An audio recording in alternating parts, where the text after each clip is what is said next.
20 साल एक पार्टी का साथ देने के बाद हमारे साथ और खास तौर पर हमारे वर्करों के साथ, हमारे तंजीमी ओहदेदारों के साथ जिस तरह का जिल्लत आमेज सलूक किया गया, जिस तरह इस पार्टी को नुकसान दिया गया, जो शायद इस पार्टी के साथ ज़ियाउल हक भी न कर सका, वो इस आसिफ अली ज़रदारी ने किया। इमरान खान साहब अक्सर जिक्र करते हैं कि नून के वोट मैं तोड़ूंगा, लेकिन पीपल पार्टी को ज़रदारी ने तोड़ दिया। हम भी बहुत बददिल हुए। हमारी कायद थी मोहतरमा शेख शहीद बेनजीर भुट्टो, उसके कातल तक, और इस पे इल्जाम है कि इसने उसको खुद कत्ल करवाया। 4 साल गुजरने के बाद अभी तक उसके कातल गिरफ्तार नहीं हुए।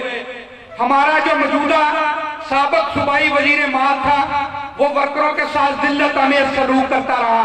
हम उसके खिलाफ पार्टी के अंदर रहकर एहतजाज करते रहे।